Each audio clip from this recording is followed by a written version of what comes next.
Nos levantaremos para anunciar el Evangelio de tu gracia, de tu amor y de tu paz.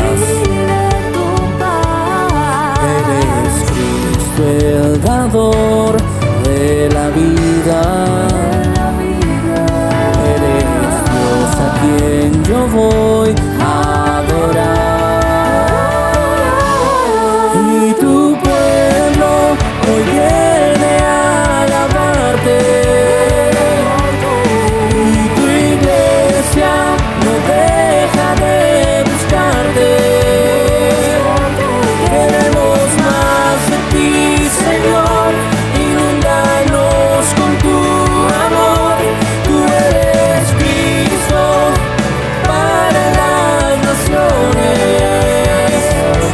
Somos de Cristo para las naciones. Tú eres Cristo para las naciones.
Mejor es un día en la casa de Dios que 1000 años lejos de Él. Prefiero un rincón en la casa de Dios que todo el palacio de un rey. Que todo el palacio de un rey.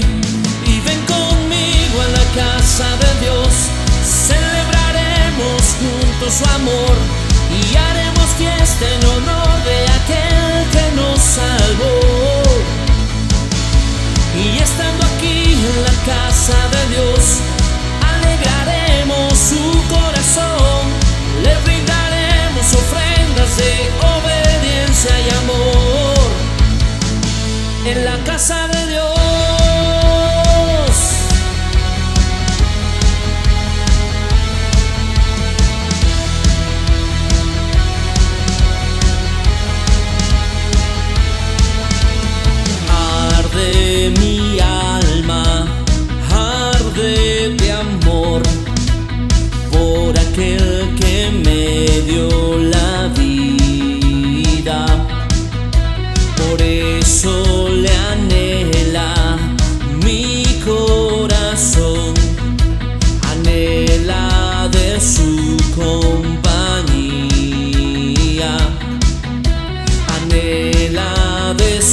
tú eres el amigo que me ama. Jesús, tú eres la esperanza de mi vida. Eres tú. Eres tú. Jesús, tú eres el camino y la vida. Jesús, tú eres salvación y alegría. Eres tú. Eres tú. Tú eres Rey, eres Señor, y en una cruz fuiste a vencer. Engrandecido eres Dios, te levantaste con poder.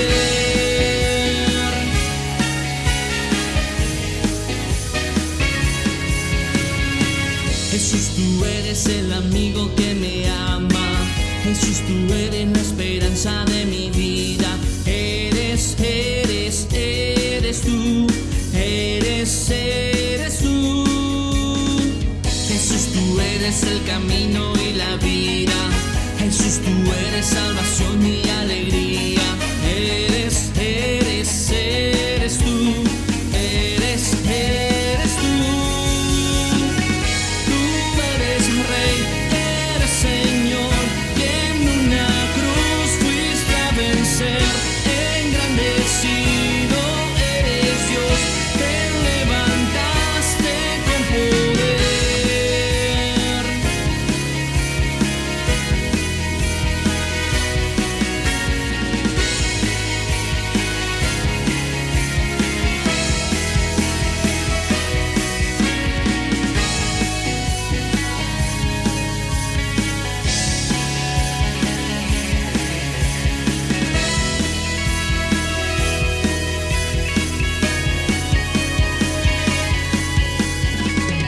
Tú eres Rey, eres Señor, y en una cruz fuiste a vencer. Engrandecido eres Dios, te levantaste con poder. Tú eres Rey, eres Señor, y en una cruz fuiste a vencer. Engrandecido eres Dios, te levantaste con poder. Tú eres Rey, eres Señor, y en una cruz fuiste a vencer. Engrandecido eres Dios, te levantaste con poder.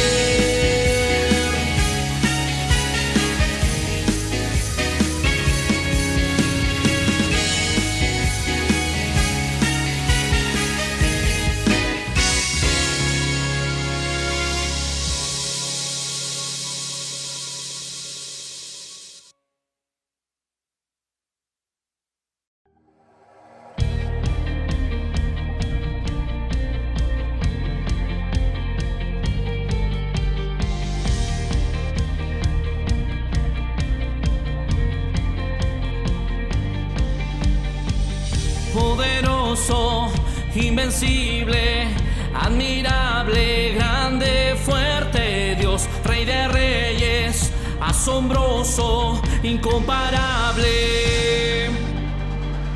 Eres increíble, todopoderoso, grande, eres increíble. Venciste las tinieblas, Cristo exaltado estás. Oh, oh, oh, oh, oh, oh.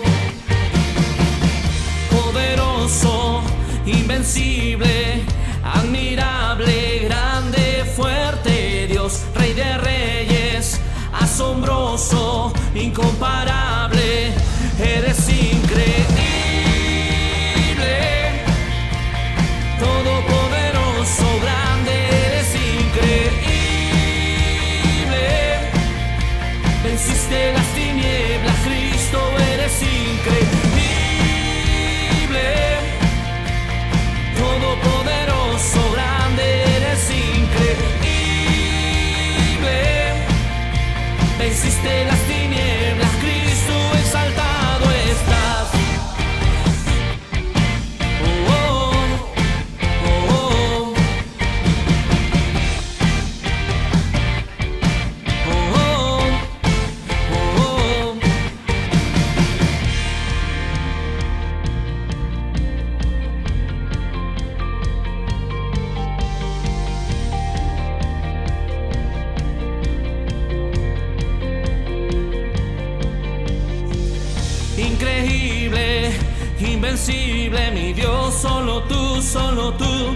tú eres increíble, invencible. Mi Dios, solo tú eres increíble, invencible. Mi Dios, solo tú eres increíble, invencible. Mi Dios, solo tú eres increíble, invencible. Mi Dios, solo tú eres increíble, invencible. Mi Dios, solo tú.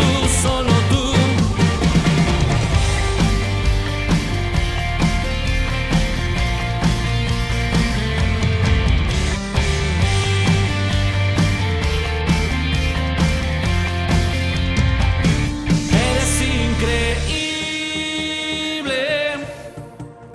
todopoderoso, grande, eres increíble.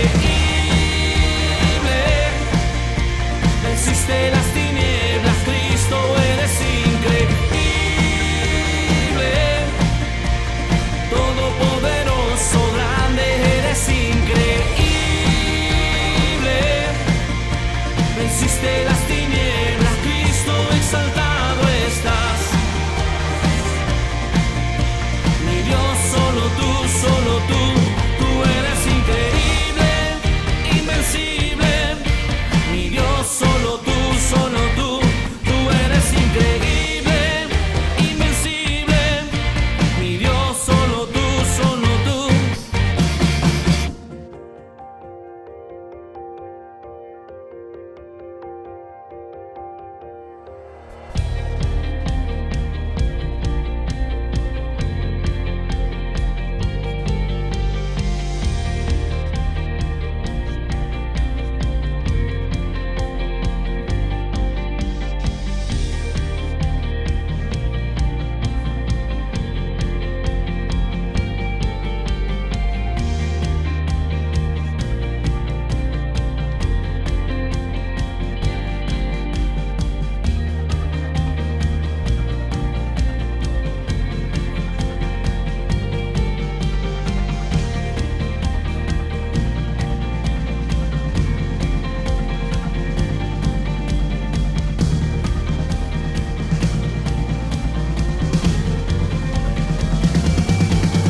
Eres increíble,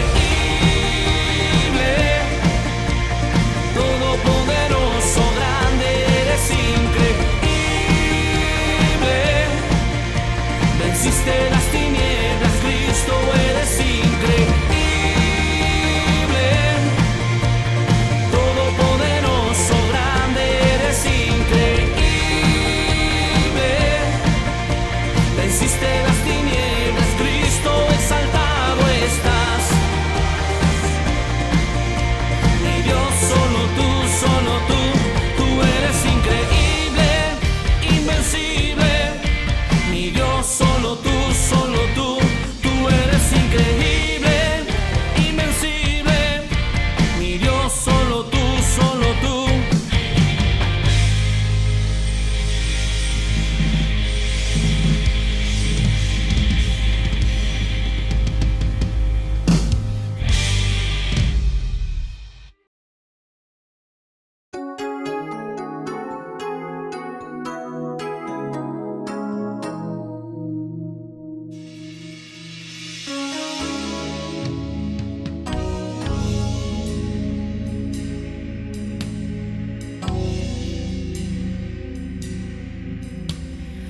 Yo quiero más de ti y habitar en tu presencia, menguar para que crezcas tú y cada día seré más como tú.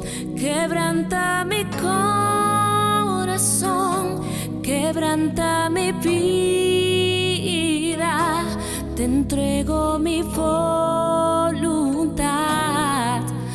a ti.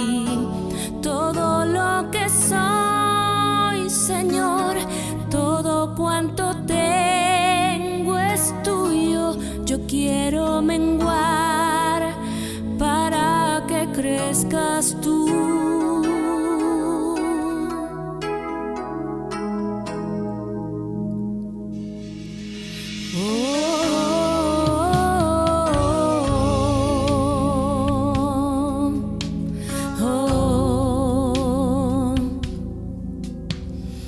Yo quiero más de ti y habitar en tu presencia, menguar para que crezcas tú, y cada día seré más como tú. Yo quiero más de ti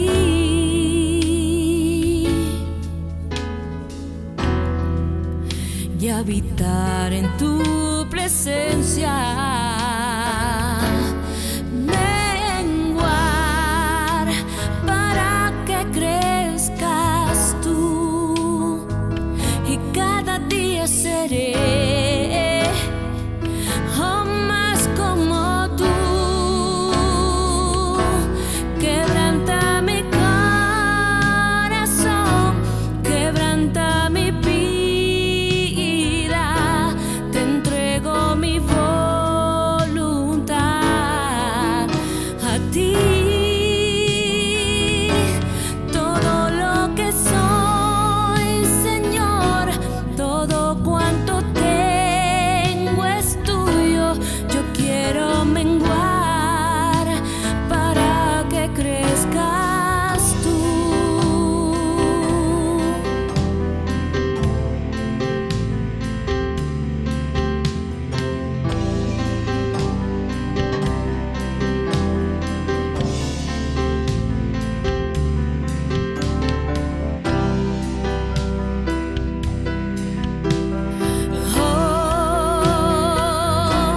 Quebranta mi corazón, quebranta mi vida, te entrego mi voluntad a ti. Todo lo que soy, Señor, todo cuanto tengo es tuyo. Yo quiero menguar para que crezcas tú.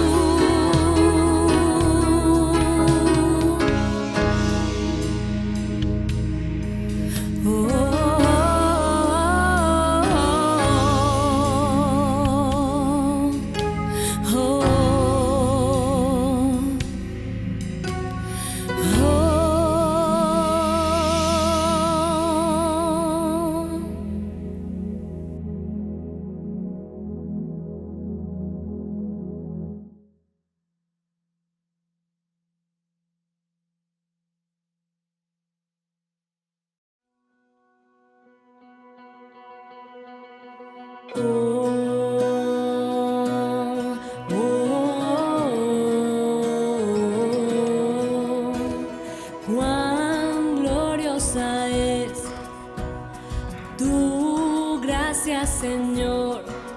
En la cruz fuiste entregado. Cuán preciosa es tu gracia, Señor. En la cruz cubrió mi pecado. Me cubres, me cubres con tu gracia.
me cubres, me cubres con tu gracia, Dios. Me cubres, me cubres con tu gracia,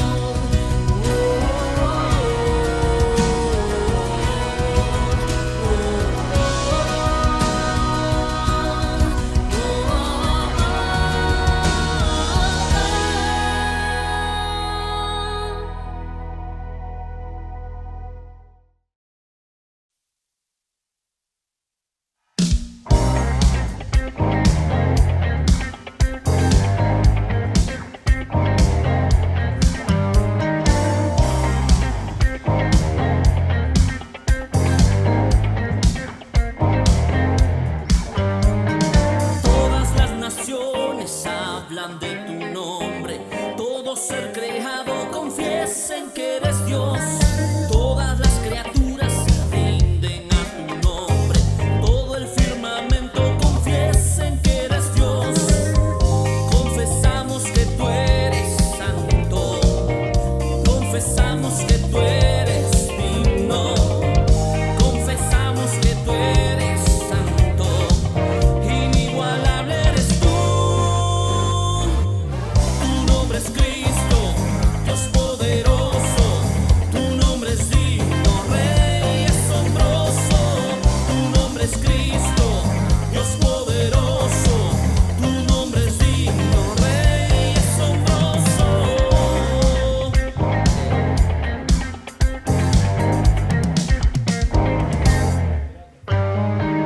Todas las naciones hablan de tu nombre, todo ser creado confiesen que eres Dios. Todas las criaturas se rinden a su nombre, todo el firmamento confiesen que eres Dios. Confesamos que tú eres santo, confesamos que tú eres digno, confesamos que tú eres santo, inigualable eres tú.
oscuridad sin ti, hasta que encontré una luz.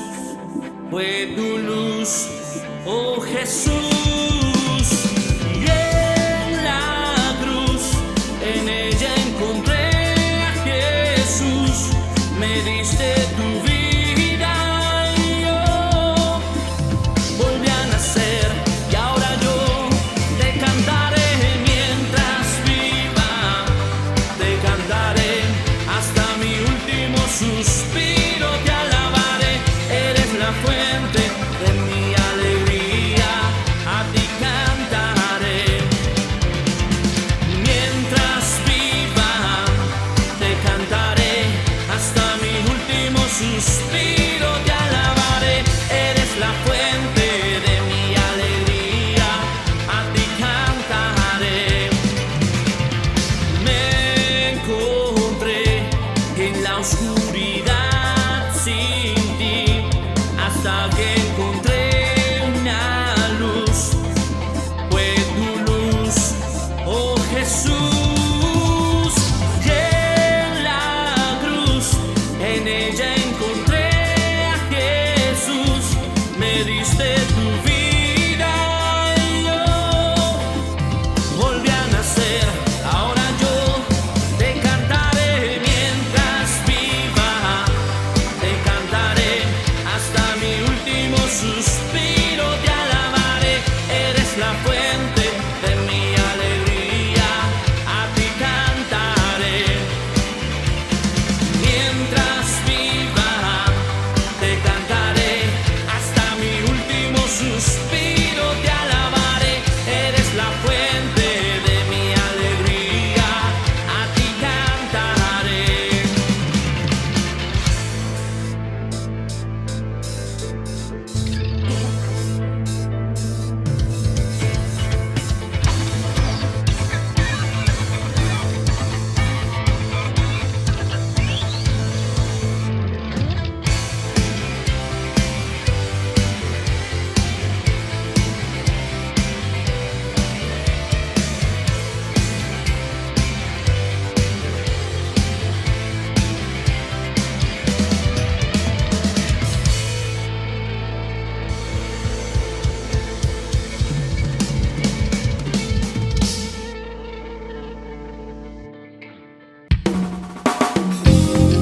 Comunidad Cristo para las Naciones presenta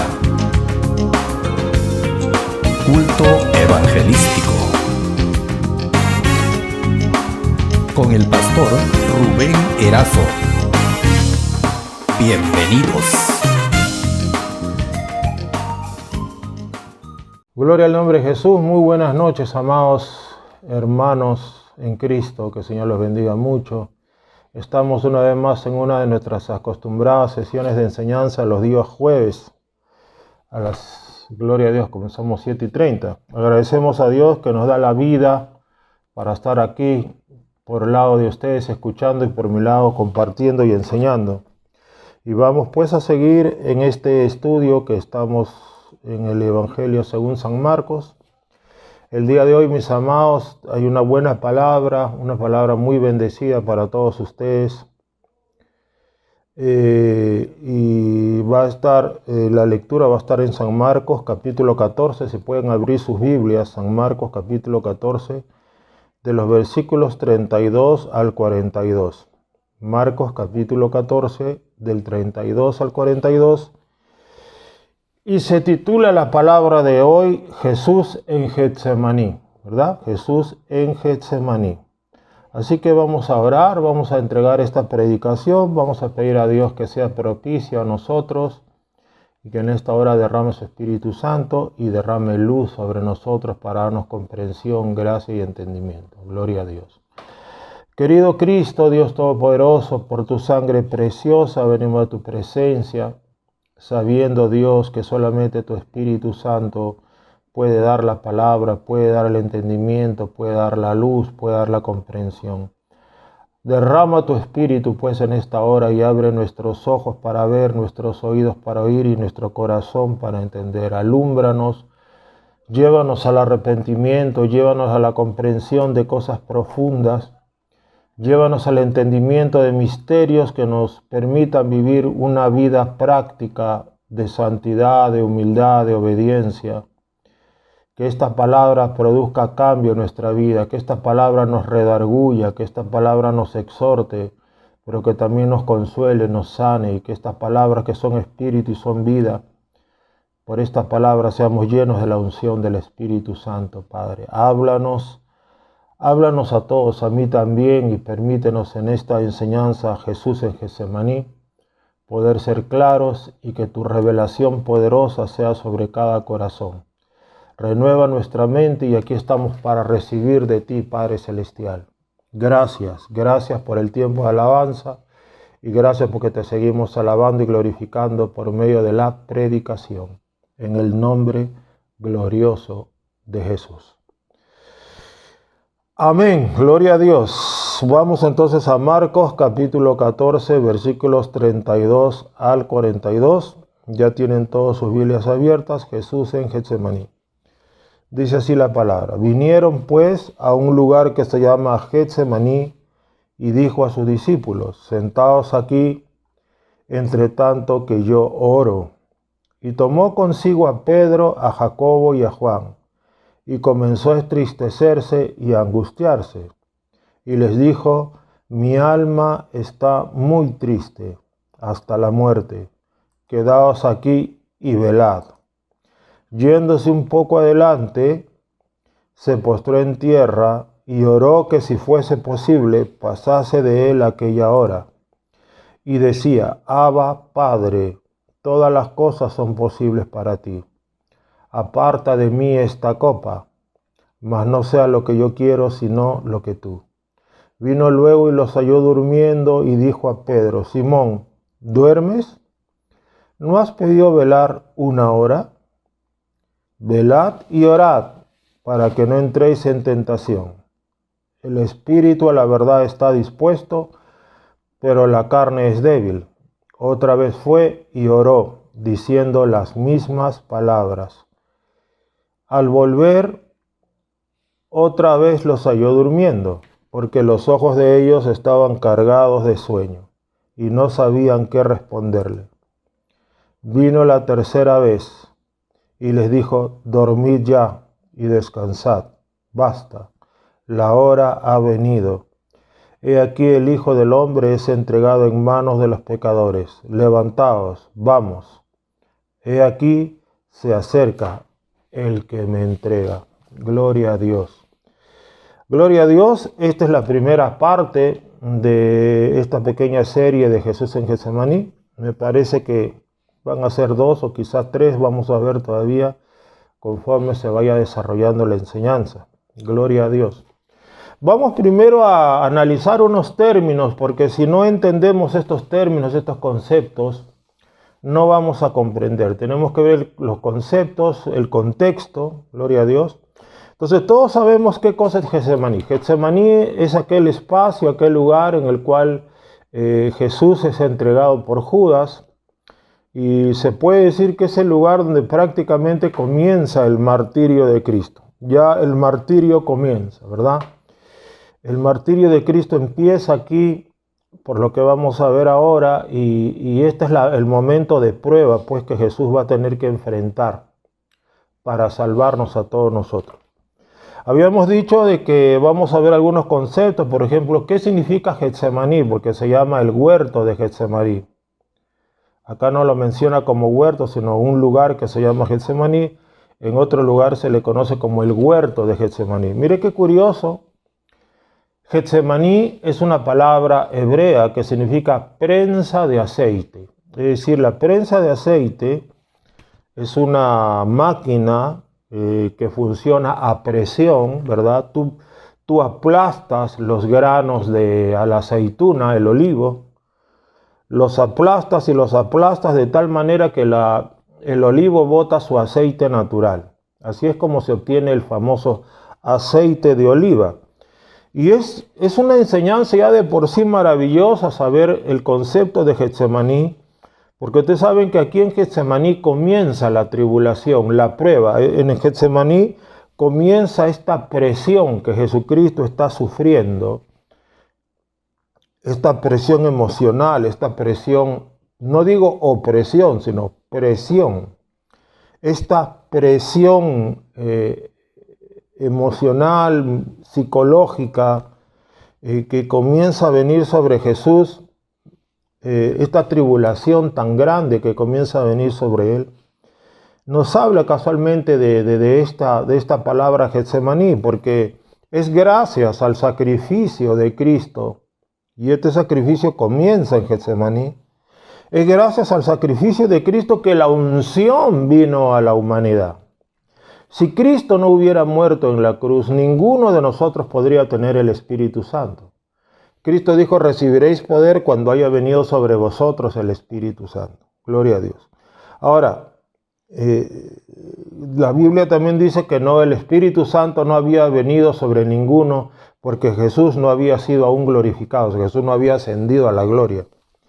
Bendito sea Dios. Entonces, se da cuenta, entonces Getsemaní es aquel lugar donde Jesús, como una semilla, como una frutita de olivo, es aplastado por esta tremenda prueba que muchas veces yo he definido como la tribulación más grande que ser humano alguno haya vivido. Nadie puede superar esta tribulación desde ningún punto de vista.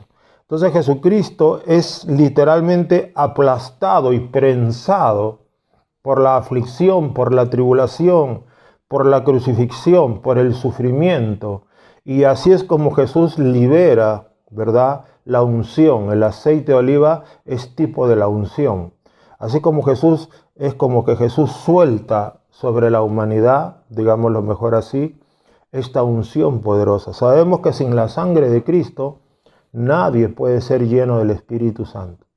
No se puede ser lleno del Espíritu Santo si no somos santificados primero en la sangre de Jesús. Ahora, acá hay unas palabras que antes a mí la verdad me hacían pensar un poco. Es cuando se nos dice aquí, en el versículo 33, y tomó consigo a Pedro, a Jacobo y a Juan, y comenzó a entristecerse, y miren esta palabra, a angustiarse. O sea, hay que entender un poquito estos dos conceptos, entristecerse y angustiarse, para poder entender este pasaje, ¿ya? ¿Qué significa entristecerse? Una tristeza es un poquito difícil de definir, pero se le podría definir como un dolor del alma por alguna pérdida, ¿verdad? Por algo que tú pierdes, por algo que es un dolor interno, intenso del alma, un dolor psicológico, mental, almático, ¿verdad?, causado por alguna pérdida o por alguna circunstancia muy dura o una circunstancia muy friccionante, estresante, ¿verdad? Gloria a Dios. Entonces, obviamente hay que entender esto, la tristeza no es pecado. O sea, si tú algún día, una vez yo le dije a un hermano, sí, no, pues, hermano, ¿qué te pasa? Me dice, hermano, ahí está un poquito triste, me siento. ¿Cómo vas a estar triste? Me dice, o sea, ¿qué pasa, hermano? ¿Cómo vas a estar triste? Eso es incredulidad. Si eso hubiera sido incredulidad, entonces Cristo hubiera pecado. La tristeza no es pecado. Uno se puede sentir triste, ¿verdad? La gente se entristece por sinfín de razones, pero es un dolor intenso, interno. Ahora, Cristo dice casualmente, mi alma está muy triste hasta la muerte, es decir, la tristeza que tengo, dice Jesús, es tan grande que hasta me puede llevar a la misma muerte. Imagínense ese nivel de tristeza tan grande que Jesús tenía por toda esta situación que se estaba presentando. Entonces la tristeza hay que entender que no es pecado, porque si entristecerse fuera pecado, Jesús hubiera pecado. Dice, pero Jesús comenzó a entristecerse y a angustiarse. Ahora, yo considero, hermanos, con todo respeto al Señor, que la palabra angustiarse no es la palabra más apropiada aquí, me parece. porque la palabra angustia, ¿verdad? La palabra angustia puede ser causada, puede ser, mejor dicho, puede ser tomada como una angustia, un temor opresivo, ¿no? Hay gente angustiada que de la angustia que van al psiquiatra porque es una angustia que se mezcla con desesperación. Y este temor opresivo, esta desesperación, es pecado, porque el miedo es pecado. Dice, el temor lleva en sí castigo, de modo que el que teme no ha sido perfeccionado en amor. Entonces podemos entender que esta palabra angustia no se está refiriendo a este miedo o temor opresivo que es causado por la incredulidad. La gente con este temor opresivo o con esta depresión, llamémoslo depresión, esta depresión es un estado de total incredulidad. Y pues Cristo era el hombre de fe. Entonces no podemos entender la palabra angustia como este miedo o esta opresión o este temor opresivo. Tampoco se le puede entender como ansiedad, ¿no? Cristo mismo dijo, por nada estéis ansiosos. Él mismo enseñó de que no debemos tener ansiedad, que es una especie de desesperación, afán por algo, que también es producto de la incredulidad. Analizando esta palabra angustiarse, en realidad, pienso yo, según lo que significa del griego, debió traducirse como aflicción, angustia o aflicción. O sea, quizás se pudo traducir de esta manera y comenzó a entristecerse y a afligirse, ¿no? Entonces, afligirse no es pecado. Cristo le dijo a sus discípulos, vosotros habéis permanecido conmigo en mis pruebas, en mis aflicciones, ¿no? Afligido, varón de dolores. Entonces la Biblia habla de que Cristo pasó muchas aflicciones. Por sus aflicciones dijo que nos iba a redimir. Gloria al nombre de Jesús. Entonces esa aclaración, porque no vayan a pensar que Cristo había pecado por tener tristeza y por estar angustiado, no en angustia. Bueno, el pastor Rubén se puede angustiar porque yo tengo mis momentos de bajón, como ustedes también lo tienen. Todos los pastores tenemos momentos de bajón espiritual, hasta los apóstoles. En algún momento el mismo Pablo dice en angustias, ¿verdad? En angustias, dice Pablo, cuando él está derribado pero no extraído, en angustia. Entonces, no se trata aquí, amados hermanos, de una angustia como la podemos sufrir nosotros, los pecadores. Cristo no se angustió, no entró a ese temor, ese miedo, a esa desesperación. Cristo estaba en aflicción. Gloria al nombre de Jesús. Entonces, con esa introducción, Cristo les dice, bueno, yo estoy muy triste hasta la muerte. Entonces Jesús les dice, quedaos aquí y velad, les dice. Gloria a Dios. Entonces, más o menos con esta introducción ya más o menos sabemos, por si alguien tenía la duda, pues acá Jesús no pecó. No era la angustia como la vivimos nosotros los seres humanos, ni era el temor opresivo. Ahora, Jesús le dice, quedaos aquí y velad. Velad es una palabra muy interesante también, que tú tienes que entender el significado de la palabra velad. La palabra velad significa mantente despierto. Y esta palabra, mantente despierto, velad, es una palabra griega.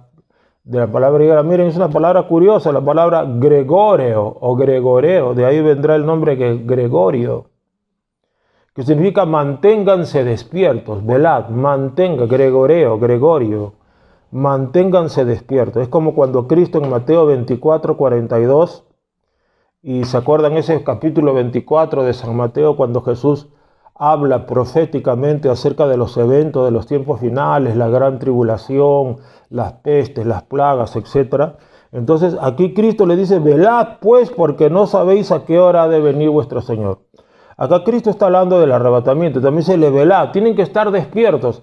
Obviamente la palabra velad aquí, no es, en Mateo 24:42, no está hablando de que nosotros no debemos dormir, que tenemos que estar despiertos físicamente, sino este ya es un velad espiritual. Velad pues, porque no sabéis a qué hora ha de venir vuestro Señor. En otras palabras, abran sus ojos espirituales. En contraposición a ser ciego, escuchen esto, es muy importante que tú lo entiendas para que puedas discernir muchos pasajes de la Biblia. Ciego, dormido, en oscuridad son sinónimos espirituales. Aquel que es ciego es igual al que espiritual, es igual al que está dormido espiritual, es igual al que está en oscuridad espiritual, y casi por ahí van con el muerto espiritual. Porque un muerto es ciego y un muerto está dormido y un muerto está en oscuridad. Pero no es lo mismo, ¿verdad? Pero es casi lo mismo. Entonces Cristo en Mateo 24:42 se refiere al velar espiritual, ¿no? Tengo los ojos espirituales abiertos porque no sabéis a qué hora ha de venir vuestro Señor. Y obviamente acá Cristo está hablando espiritualmente porque ustedes saben que Dios nos ha diseñado para descansar también durante la noche. O sea, no se trata de, ¿cómo se llama? No se trata de no descansar. Hay personas que necesitan 4 horas, hay personas que necesitan 5, otras 6, otras 7, otras 8, 9, por ahí más, no, pero por ahí 8, 7 horas me parece que es lo correcto para poder descansar. Gloria al nombre de Jesús. Entonces, aquí, de acuerdo a lo que hemos visto entonces, aquí hay preguntas de rigor que debemos hacerlos. ¿Y cuáles son estas? ¿Se han dado cuenta por qué Cristo llamó solamente a Pedro, Jacobo y a Juan para que velen? Porque Jesús tenía 12 discípulos. Bueno, en ese momento ya tenía 11 porque Judas ya estaba viniendo con la turba. Entonces, quedaban 8 por ahí a un lado, pero Jesús solamente llama a 3 y tomó consigo, dice, a Pedro, a Jacobo y a Juan, y comenzó a entristecerse y a angustiarse y a afligirse. Pregunta de rigor, decíamos. ¿Se han puesto a pensar por qué Cristo solo llama a Pedro, a Jacobo y a Juan? ¿Alguna vez se han hecho esa pregunta? Por ejemplo, vamos a ver por qué a Pedro, Jacobo y a Juan. Esto quiero que lo comprendan, esto es importante. Esta es una palabra para todos nosotros, pero va a ser de manera especial una experiencia en algunos de ustedes, quizá no en todos. Por ejemplo, ¿se acuerdan de la transfiguración? En Mateo 17:1, cuando Cristo se transfigura y su rostro brilla como el sol y su vestido se hace en blanco, como dice, como la nieve, y se aparecen Moisés y Elías y la nube de gloria. ¿Se acuerdan? La nube de gloria, que es la Shekinah, y la voz que sale de aquella nube que le dice: este es mi hijo amado, en quien tengo complacencia, a él oíd. Pues miren, en Mateo 17:1 se nos narra, Mateo 17:1, mira lo que dice. Mateo 17:1 dice así: 6 días después Jesús tomó a Pedro, a Jacobo y a Juan su hermano y los llevó aparte a un monte alto. Mira, nuevamente acá vemos que toma a ¿quiénes? Vemos que en Getsemaní toma a Pedro, en este orden, Pedro, Jacobo y Juan, en este orden, los 3. Aquí en Mateo 17:1 se los lleva al monte a los 12, no se lleva al monte a los 12, se lleva al monte solo a 3, Pedro, Jacobo y Juan. 6 días después Jesús tomó a Pedro, a Jacobo y a Juan su hermano y los llevó aparte, o sea, aparte. Es decir, no llevó a los 12, llevó solo a 3, los 9 se quedaron abajo y llevó 3 al monte. Y uno dirá, ¿pero por qué? Vamos a responder eso ahora, ¿ya? Es importante. Esto es una palabra, creo yo, específica para aquellos que van a ser levantados como líderes en el reino de Dios. Por ejemplo, ¿se acuerdan la resurrección de la hija de Jairo? ¿Se acuerdan cuando Jairo va y le dice, se postra Jesús, mi hija está muriendo, mas ven, pon tus manos sobre ella y será salva? ¿Se acuerdan? Eso está en Lucas 8:51. En realidad está en Mateo, Marcos y Lucas, y hasta en Juan me parece también. En Lucas 8:51 está este pasaje. Dice así, ¿no? Una vez que ya Jesús va con Jairo y llegan a la casa, mira lo que dice en Lucas 8:51. Entrando en la casa, no dejó entrar a nadie consigo, sino a Pedro, a Jacobo, a Juan, al padre y a la madre de la niña. Esta vez llevó a ¿quiénes? A Pedro, Jacobo, a Juan. ¿Dónde estaba Felipe? ¿Dónde estaba Bartolomeo? ¿Dónde estaba Simón el Celote? ¿Dónde estaba Judas? ¿Dónde estaba el otro Judas? ¿Dónde estaba Mateo? No estaba acá. ¿Se dan cuenta? Entonces, ¿por qué? Nuevamente, mire, Pedro, Jacobo, Juan. Acá en este caso tomó al padre y a la madre también y entraron. No dejó entrar a nadie sino a Pedro, Jacobo y Juan. Le dijo a sus otros, quédense afuera. Ahora, yo me imagino que esto habrá sido un poco estresante para los otros 9, ¿se han dado cuenta? Porque siempre Jesús agarraba a Pedro, a Jacobo y a Juan, y a los otros, ustedes quédense. Es como que, ¿qué está haciendo Jesús acá? Pues ¿cuántos saben que Jesús es un Dios de propósito? Y Jesús acá sabía lo que hacía. Gloria a Dios.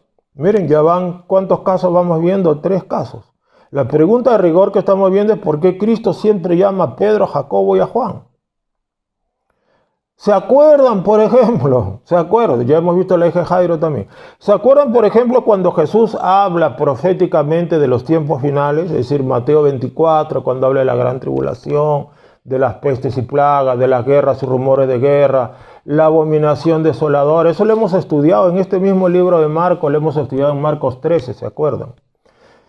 Esas mismas profecías están en Mateo 24, Lucas 21 y Marcos capítulo 13. Son muy similares, tienen un orden muy parecido, ¿verdad? Una homilética, digamos, bastante similar. No es exacta porque algunos evangelios, por ejemplo, Mateo es mucho más amplio, luego Lucas tiene otras cosas que no tiene Mateo y Marcos tiene otros aspectos que no tienen Mateo ni Lucas, ¿ya? Entonces, ¿se acuerdan cuando Jesús habla proféticamente? Pues miren en Marcos 13:13, ¿ya? Esto fue en el Monte de los Olivos, Marcos 13:13. Y a propósito, este Monte de los Olivos fue el monte donde Jesús es ascendido al cielo luego de resucitar, ¿se acuerdan? Cuando le esconde una nube, cuando es llevado al cielo, y una nube le escondió, pues el Monte de los Olivos, que está afuera de Jerusalén. Entonces en Marcos 13:13, mira lo que se nos dice. Y se sentó en el Monte de los Olivos frente al templo. Y miren, y Pedro, Jacobo, Juan y Andrés le preguntaron aparte. Acá en esta vez, ¿a quién tenemos? ¿A quién? A Andrés. Otra vez Andrés. No. Acá ya son 4, ¿verdad? Pero mira, acá están los 3, Pedro, Jacobo y Juan, pero esta vez se añade Andrés, que es el hermano de Pedro. No se sabe si era hermano menor o mayor, parece que es su hermano menor. Acá tiene a 4, pero acá están los 3, más uno que es Andrés. Y le preguntaron aparte, dinos cuántos serán estas cosas y qué señales habrá de tu venida. Y Cristo dijo, mirad que nadie se engañe porque muchos vendrán en mi nombre y se levantarán falsos cristos, falsos profetas y engañarán de tal manera que si fuese posible, aún a los escogidos, ¿se acuerdan? Que estudiamos eso ampliamente, búsquelo usted en YouTube, en Facebook, ampliamente, y esa es una buena palabra sobre este mensaje profético de Cristo. Ahora, es que, ¿por qué Pedro, Jacobo y Juan? Es que, hermanos, Cristo tenía círculos de cercanía o de intimidad con la gente. Él tenía círculos, así como tú los tienes también. Pues así como tú los tienes, Dios también los tiene. Esto no quiere decir, no estoy diciendo que Dios tenga preferidos. Porque déjame decirte, Dios nos ama a todos, Dios nos escucha a todos, pero Dios no nos prepara a todos de la misma manera. O sea, Dios nos ama a todos, Dios nos escucha a todos, pero Dios no nos quiere usar a todos de la misma manera y para usarnos nos tiene que preparar. Y cada quien tiene su preparación diferente. Esa es la razón y te lo voy a demostrar ahora. Entonces, por ejemplo, Jesús tenía círculos de cercanía, ¿verdad? De cercanía y círculos de intimidad con la gente. Por ejemplo, ¿cuál era el más cercano a Jesús? A ver, ¿cuál era? Era uno. ¿Cuál era uno de sus discípulos? ¿Quién era? Juan. ¿El discípulo qué? El discípulo amado, que se sentó cerca del pecho de Jesús y le dijo, Señor, ¿quién es el que te va a traicionar? El que moja con... O sea, Jesús le reveló que Judas era el traidor. El mismo Pedro le dice, dile. Pedro ahí todavía estaba medio... ¿no? Todavía no tenía el Espíritu Santo. Pero quería saber y sabía que Jesús tenía una intimidad más profunda con Juan. Entonces, el número uno en el círculo de intimidad con Jesús era Juan. Luego, en el segundo círculo, estaban tres, Pedro, Jacobo y Juan, ¿verdad? Aquí vemos en este pasaje que ahora hay un tercer círculo de intimidad, que están Pedro, Jacobo, Juan y ahora está Andrés. Es el tercer círculo de cercanía. Luego de ese tercer círculo viene un cuarto círculo de intimidad, ahí están los 12. Ahí están, Jesús andaba con los 12, ¿verdad? Pero luego de esos 12, que es el cuarto círculo de intimidad y de cercanía, están los 70. ¿Se acuerdan cuando Jesús envió a 70 a predicar? ¿Por qué envía 70? Porque eran los 70 más cercanos, y ese es el quinto anillo de cercanía. ¿Se da cuenta? O sea, Jesús tenía más intimidad con Juan, luego Pedro, Jacobo y Juan, luego Pedro, Jacobo, Juan y Andrés, luego con los 12 era diferente, luego con los 70, o sea, de hecho que los 70, los que quedan de los 12, ¿cuánto es 70 menos 12? 58, ¿no? Los otros 58 que quedan, no, a veces se quedan en su casa, su chacra, sus gallinas, sus pavos, qué sé yo. A veces estaban con Jesús, pero no andaban con Jesús las 24 horas como los 12. Los 12 estaban las 24 horas. Pero estos 70 estaban en el quinto círculo de amistad y de intimidad.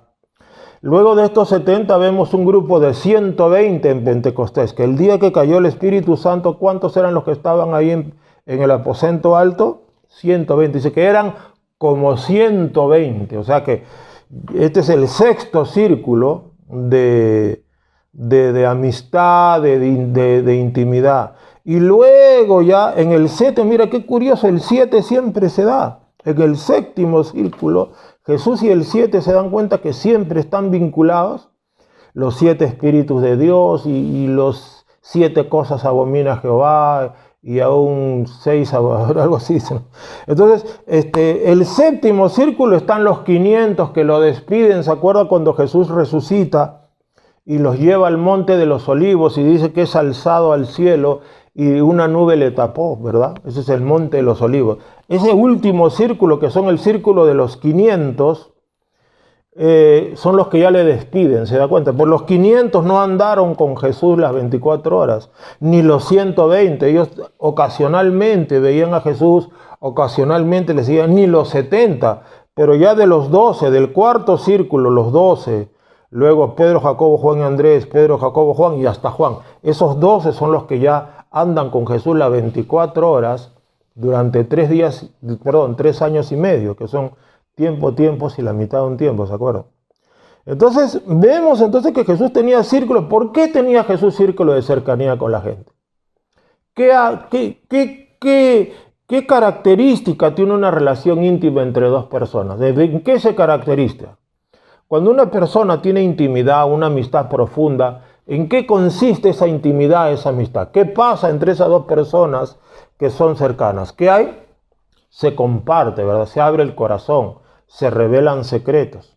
Entonces, antes te dije, cuando Jesús le reveló solo a Juan quién era Judas, que Judas era el traidor, no se los dijo a los 12. De cierto os digo que uno de vosotros me va a traicionar. Entonces, yo, uno es, le dice. Entonces Pedro le dice, dile, ¿quién es? Entonces, porque Pedro sabía que Jesús le revelaba cosas a Juan. Por eso que algunos dicen que el escritor de Apocalipsis no es este discípulo Juan, que es Juan el teólogo. Son cosas, hermanos, que la verdad yo no comparto. Yo creo que el Apocalipsis sí fue escrito por este Juan el amado, porque pues es una revelación fabulosa. Es una revelación que Dios le da a gente muy íntima, ¿verdad? Que tienen una intimidad grande. Ahora, no es que Juan era el preferido de Jesús, sino que así es. Jesús es una persona. Escúchalo bien, Dios es una persona y Él también tiene sus círculos de amistad. Y eso se da incluso el día de hoy. En el mundo no todos están igual de cerca de Jesús. No todos están en la misma cercanía con Jesús. Hay gente que ni siquiera le conoce, hay otros que le conocen más. En cada iglesia hay gente que está muy cercana a Jesús y otros medios alejados de Jesús. Es normal. O sea, pero el punto es este. Tú puedes estar tan cerca de Jesús como tú quieras estar. ¿Se dan cuenta? O sea, tú puedes estar tan cerca de Jesús como tú quieras estar. O sea, no es que Jesucristo tenga engreídos en el reino. No, Jesucristo no tiene engreídos. Ahora, ¿pero por qué Pedro, Jacobo y Juan parecieran los engreídos? Porque era una cosa que siempre Jesús los jalaba. Yo pienso que era por ciertas características del llamado que Dios, del llamado especial que Dios tenía para Pedro, Jacobo y Juan. Aunque los 12 eran apóstoles, pero ustedes se dan cuenta que no todos estos apóstoles, no todos los 12 escribieron libros. Por ahí ha salido el Evangelio de Judas el tocayo de el homónimo del traidor. Hay un Judas. No hay un Evangelio de Felipe, no hay un Evangelio de Bartolomeo, no hay un Evangelio de Tomás, aunque por ahí sacan unos libros apócrifos que Tomás no hay. Sin embargo, Pedro escribió epístolas, Juan escribió epístolas, Jacobo, en realidad no se sabe, pero bueno, tienen diversos características, perfiles estos ministerios y diversos propósitos de Dios para ellos tres. Por ejemplo, esto sale acá, por ejemplo, ¿se acuerdan? Acá hay otro ejemplo. ¿Se acuerdan cuando Jesús envía a 2 discípulos a preparar la Pascua? Dice, Él envió a 2 discípulos y les dijo, id a la ciudad y os saldrá al encuentro un hombre que lleva un cántaro de agua. ¿Se acuerdan? Seguidle y a la casa donde entrare, preguntad al Señor de la casa, ¿dónde está el aposento donde he de comer la Pascua con mis discípulos? Y Él os mostrará un aposento alto y grande, ya dispuesto, preparad allí. Eso es lo que Cristo le dice, ¿se acuerdan? Entonces, ¿a quiénes envió? Mira lo que dice Lucas 2:28. Y Jesús envió a Pedro y a Juan. Acá ya no estaba Jacobo, quizás este era otro círculo, no sé, pero eran 2 obviamente. Jesús envió a Pedro y a Juan diciendo, id, preparadnos la Pascua para que la comamos. ¿A quién les envió? A Pedro y a Juan. ¿Por qué no envió a Bartolomeo? ¿Por qué no envió a Mateo? ¿Por qué no envió al Iscariote? ¿Por qué no envió a Simón el Celote? De Simón el Celote no se sabe nada. Se dice que Tomás fundó la iglesia en la India y murió en la India martirizado. Y eso se corrobora porque cuando llegaron los europeos por primera vez a la India, los europeos llegan a la India, más o menos por ahí por los viajes de Marco Polo y todas esas cosas, y llegan los europeos y encuentran cristianos en la India y le dicen, ¿y ustedes cómo han conocido a Cristo? ¿Cómo? ¿Qué es esto? ¿Cómo es que Cristo ha llegado a ser conocido acá en la India? No, Tomás, dicen los hindúes, vino y predicó acá en la India. Tomás fue el que predicó en la India. Entonces, se da cuenta. Entonces acá, por ejemplo, están nuevamente Pedro y Juan. Bueno, aquí vemos, hermanos, obviamente de que Cristo tenía un propósito en darles todas estas experiencias a Pedro, Jacobo y Juan. Él quería que ellos tuvieran un tipo de experiencias más profundas y más cercanas con la espiritualidad y con la presencia de Cristo. Por ejemplo, cuando Pablo ya es llamado a ser apóstol, él dice, y para no haber corrido en vano, fui a Jerusalén, dice, para exponer la doctrina que yo predico. ¿Se acuerdan cuando Pablo sube a Jerusalén? Eso está en Gálatas 2:9. Pablo en Gálatas capítulo 2 expone, dice, la doctrina delante de los apóstoles. Y mire lo que dice Gálatas 2:9. Y reconociendo la gracia que me había sido dada, Pablo está diciendo, ¿quiénes reconocieron la gracia que le había sido dada? Acá está, Jacobo, Cefas y Juan. O sea, Jacobo, Pedro y Juan. Nuevamente están acá Jacobo, Pedro y Juan. Jacobo, Cefas y Juan. Cefas era Pedro, el apóstol. Entonces Pablo dice, y reconociendo la gracia que me había sido dada, Jacobo, Cefas y Juan, escuchen esto, que eran considerados como columnas. Columnas. Ahí está la explicación. Entonces, ¿qué llegaron a ser Pedro, Jacobo y Juan en la iglesia primitiva? Eran las columnas, eran considerados como columnas, los tres. Nuevamente aparecen los tres aquí en Gálatas 2:9 y aparecen en Hechos también, Pedro, Jacobo y Juan. Dice, Pedro, Jacobo y Juan nos dieron a mí y a Bernabé la diestra en señal de compañerismo para que nosotros fuésemos los gentiles y ellos a la circuncisión, o sea, a los judíos. ¿Se dan cuenta? ¿Quiénes fueron los que les dieron el respaldo o la cobertura o el espaldarazo a Pablo? Pedro, Jacobo y Juan. ¿Se dan cuenta? Entonces, aquí vemos que Cristo pues lleva a estos tres discípulos a través de ciertas experiencias profundas en el monte de la Transfiguración, en Getsemaní, a los tres, en la casa de Jairo. Jesús quería que vean cosas. Jesús quería que vean cómo Él ministraba. Jesús quería que ellos vean cómo Él se transfiguraba. Jesús quería que ellos vean cosas que los otros no es necesario, porque Jesús tenía un plan para estos tres. ¿Cuál era el plan para estos tres? Es que Jesús iba a iniciar su iglesia en Jerusalén y Jesús quería que hubieran tres columnas en esta iglesia principales que iban a ser Jacobo, Cefas y Juan. Pedro, Jacobo y Juan. Ellos tres, ¿se dan cuenta? Entonces aquí está la explicación por lo cual Cristo les daba experiencias especiales. Ahora yo quiero ir a esto para aplicarlo a nosotros. No todos en Cristo para las Naciones o en la iglesia de Cristo en el mundo entero, no todos vamos a tener las mismas experiencias. No todos vamos a hablar las mismas lenguas o vamos a tener los mismos dones o el mismo llamado. Unos son pastores, otros profetas, otros evangelistas. No todos, si son profetas, van a ser la misma clase de profetas. Mira, Abraham era profeta, David era profeta, Isaías era profeta, Jeremías era profeta, Ezequiel era profeta, Juan Bautista era profeta. Entonces, todos se dan cuenta que todos son profetas diferentes. Jacob era profeta. ¿Se da cuenta? Entonces, no todos son el mismo llamado. No todos tienen la misma, vertiente profética o pastoral o apostólica. Hay apóstoles a los gentiles, apóstoles a la circuncisión. ¿Se da cuenta? Hay vertientes, hay aristas, hay estilos, hay llamados, hay especializaciones, hay diversidad de operaciones, hay múltiples tipos diferentes de apóstoles, de evangelistas. No todos los evangelistas son iguales. Ahora, pero para que una persona llegue a donde llega es porque Cristo les ha dado a esas personas experiencias con Él. Experiencias. Entonces, no todos vamos a tener las mismas experiencias. Nosotros podemos dar ejemplo a la gente de nuestras experiencias para que se motiven, pero las experiencias que Dios le va a dar a la gente van a ser personales. Entonces, no es que unos tengan mejores experiencias que otros.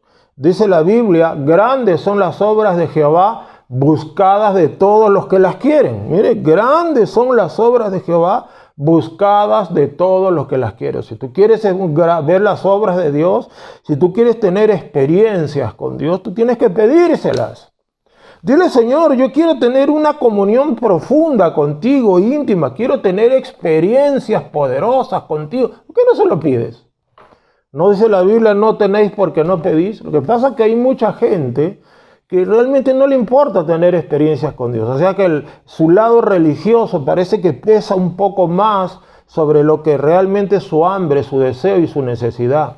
Yo particularmente, hermano, desde que me convertí a Cristo, yo decía, ¿por qué el Dios de Moisés era un Dios tan atento, tan rápido, tan decidido a actuar, que Moisés ni bien hablaba con Dios, ¡fua!, se veía la gloria de Dios? ¿Por qué cuando Daniel oraba algo pasaba? Decía yo. ¿Por qué cuando David oraba algo pasaba? Cuando Salomón oraba caía fuego del cielo. ¿Por qué? Yo decía, ¿pero qué? El Dios de la Biblia, ¿y por qué no está aquí ahora? Y eso yo siempre me preguntaba. Ni bien me convertí. Yo tenía una curiosidad de saber por qué Elías oraba y habían tremendos milagros y pasaban cosas tremendas. ¿Qué pasó? Como dijo el mismo Eliseo, yo me preguntaba, ¿dónde está el Dios de Elías? Yo mismo decía, ¿dónde está ese Dios? Yo quiero a ese Dios, yo no quiero conocimiento, no quiero teología, estéril, yo quiero experiencia, yo quiero experimentar. Yo les conté que cuando yo tenía 1 año de cristiano, 1 año, y menos todavía, no hablaba en lenguas, buscaba así mucho a Dios, oraba, hacía vigilia. Yo le dije a Dios, ¿se acuerdan que yo les conté? Ponme un paralítico, Señor, tú ponme un paralítico y yo le voy a decir, levántate y anda, en el nombre de Jesús. Y yo clamaba, Señor, yo lo desafiaba a Dios, ponme al paralítico, le decía. Y se acuerdan que la avenida Arequipa yo iba yéndome a la iglesia, porque yo caminaba, ¿cuánto? Como 50 cuadras de ida y 50 cuadras de vuelta, caminando me iba a la iglesia los domingos, un domingo en la mañana, llegando ya como casi 10 cuadras de la iglesia, en la avenida Arequipa. Un joven me dice, amigo, por favor, ayúdame. Y era una mujer paralítica en el carro, ayúdame a sacar a la señora que tiene que llevarla a su casa. Y el taxista yo le ayudo a bajar, la deja con su silla de ruedas y me la deja a mí ahí con la silla de ruedas en la puerta de la casa. Había una escalerita que la subimos, estoy en unas casas ahí en la avenida Arequipa que hay por la cuadra que 18, más o menos, 15, no recuerdo, por Canal 5 por ahí. Resulta de que, entonces estaba yo con la mujer lisiada en su silla de ruedas y como que Dios me dijo, ya pues, no me dijiste, quiero un paralítico, pónmelo el paralítico y yo lo levanto. Y cuando me acordé de lo que había estado orando, ahí está la paralítica, delante de mi cara, imagínense, ¿se da cuenta? Yo había pedido esa experiencia y Dios me dio la experiencia. Por eso que grandes son las obras de Jehová, buscadas de todos los que las quieren. Y hermano, yo ese día la metí con su silla a su casa y yo le dije, ¿usted cree que Cristo la puede sanar? Hermano, cayó la gloria de Dios, era como que alguien prendió una luz, se veía una luz que brillaba en la casa. Yo la agarré, la levanté y la mujer se paró. La mujer tenía las piernas muertas, porque yo la había cargado con el joven para bajarle el carro y subirla en su silla. Y se paró y caminó, hermano, ese día. Es una cosa impresionante, ¿se da cuenta? Y vi la gloria de Dios. Entonces, por eso, no se trata de que tú vas a esperar que Dios te escoja para darte experiencias. Eso puede darse. Dios te puede escoger para darte ciertas experiencias especiales, pero tú también las puedes buscar. Porque escúchame, hermano, una cosa es saber el versículo porque no hay nada imposible para Dios, y otra cosa es verlo también con tus ojos, saberlo y verlo. Una cosa es saber el versículo que dice, pedid y se os dará, y otra cosa muy diferente es saber el versículo y experimentarlo. Que cuando tú le pides a Dios, Él te da algo. Es muy diferente. O sea, tenemos que pasar, pueblo, tenemos que pasar de la teoría a la práctica. De eso se trata el cristianismo. Y como te digo, yo desde muy bebé espiritual, yo tenía esa ansiedad, esa santa ansiedad de decir, pero ¿por qué? ¿Por qué el Dios de la Biblia es tan maravilloso, tan grande, tan poderoso, tan glorioso? ¿Y qué? ¿Y ahora qué? O sea, porque en la iglesia donde yo congregaba en esos días, no creían en los dones, ni en el hablar en lenguas, ni en nada. O sea, todo lo bloqueaban. No, eso ya quedó para los tiempos de antes, como un ejemplo nomás, te decía. Y muy rara vez ahí oraba por los enfermos, salvo el pastor Nemesio Rafael, que Dios lo usó mucho porque yo en Nemesio Rafael vi ese espíritu de Elías, vi esa fe, vi en el pastor Nemesio Rafael un pedacito del apóstol Pablo, porque cuando en la época del terrorismo, el pastor Rafael se metía, hermano, donde estaba el sendero luminoso, matando cristianos, y Rafa decía, a ver, me han invitado a predicar a un pueblo tal, creo que se llama Río Negro, no me acuerdo. ¿Quiénes? Pero de verdad, decía, no estoy bromeando, de verdad, despídanse de su familia, porque yo no sé si vamos a regresar vivos. Así era Rafa, hermano. O sea, que yo me decía, ¿qué? Entonces, para mí, el pastor Rafael era lo más cercano a la Biblia que yo había visto. En esa iglesia habían varios pastores, pero ni uno tenía ese corte.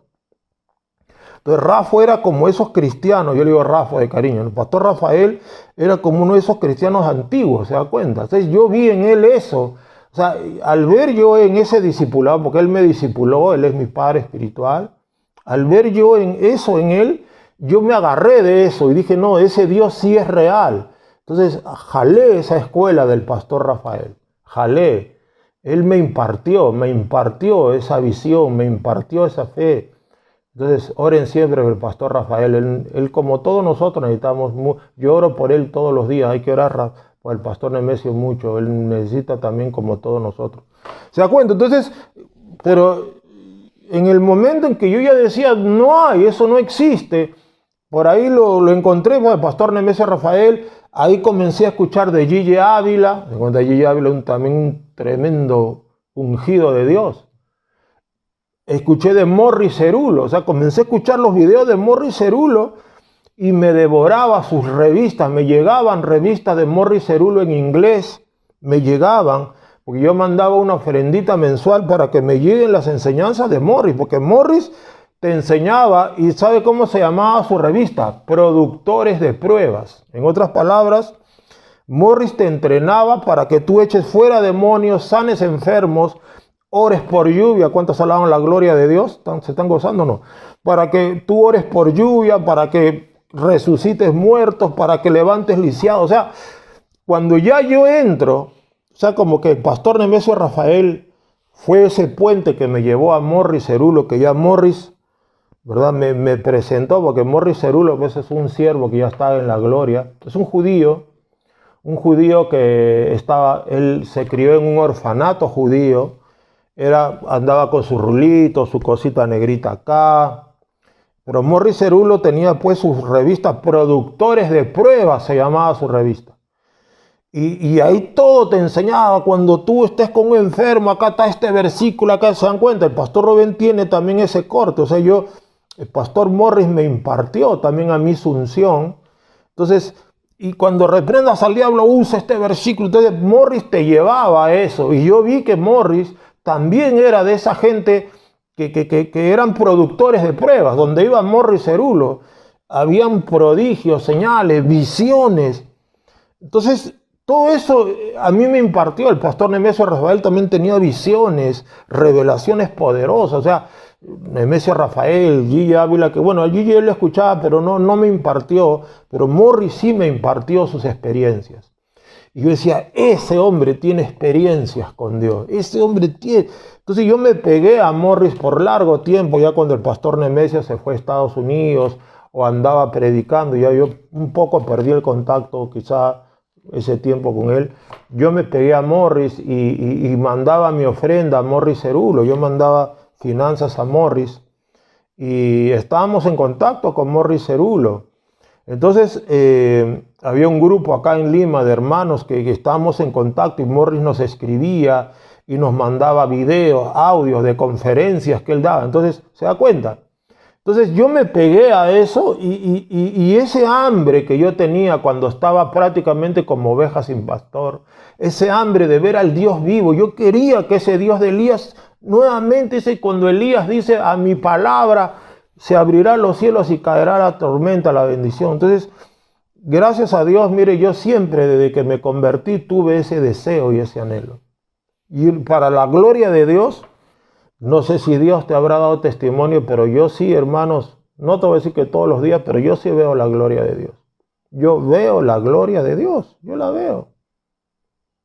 Y que Dios me perdone mi incredulidad, porque a pesar de todo lo que me ha mostrado el Señor, a veces le fallo también con incredulidad. A veces tengo mis momentos en que me tomaseo, ¿me entiendes?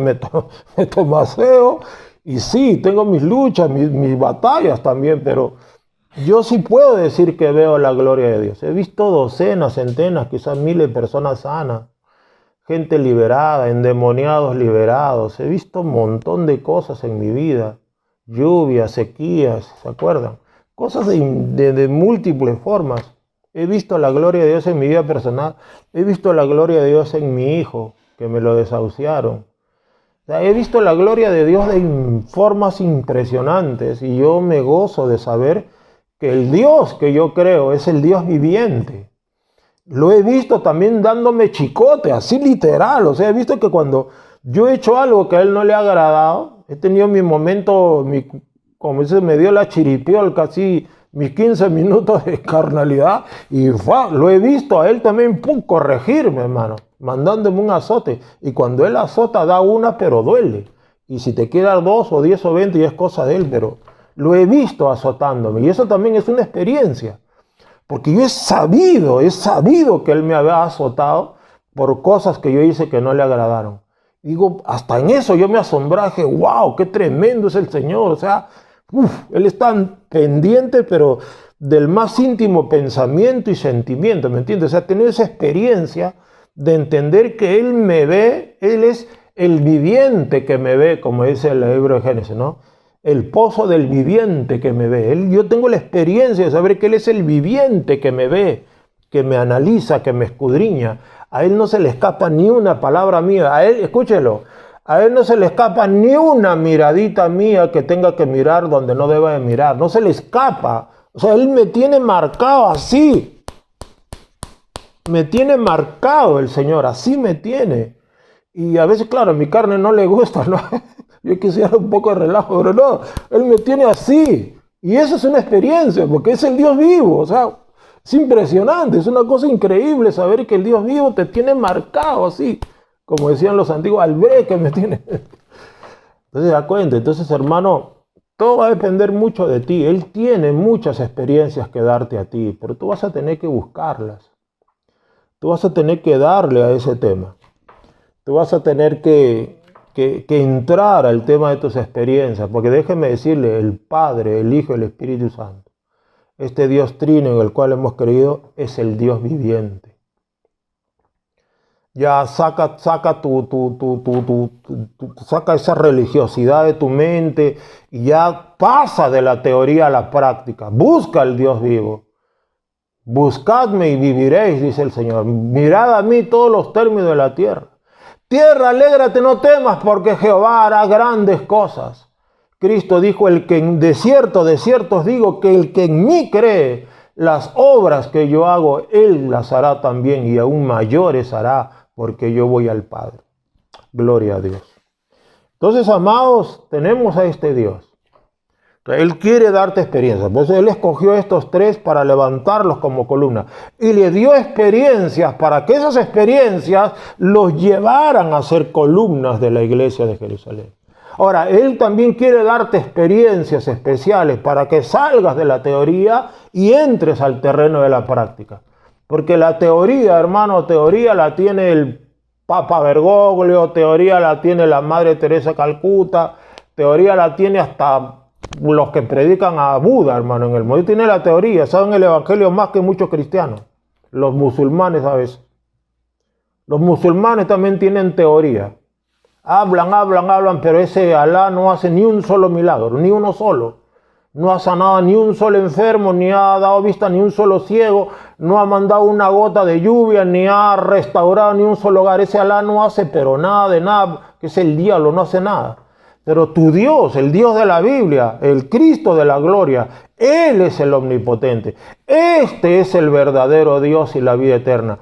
Y Él te quiere dar experiencias para que tú pases de la teoría a la práctica y puedas ser usado de una manera plena, porque la teoría, pueblo, no te va a servir de mucho si no ves la práctica. Él te quiere dar lindas experiencias con Él, maravillosas, pero tú vas a tener que desearlas. Grandes son las obras de Jehová, buscadas de todos los que las quieren. ¿Cuántos dicen alabanza y gloria? Hasta ahí nos vamos a quedar el día de hoy, pueblo del Señor. Sé que esta palabra ha sido buena para ti, como a mí también me ha ministrado mucho el Espíritu Santo. Mientras te he estado predicando, te aseguro que el Espíritu Santo ha sido derramado sobre ti. Algo ha sido roto en nuestros corazones, algo malo, opresiones, tinieblas, oscuridad, cegueras. Gloria al nombre de Jesús. Entonces hay que estar preparados. ¿Ya, pueblo?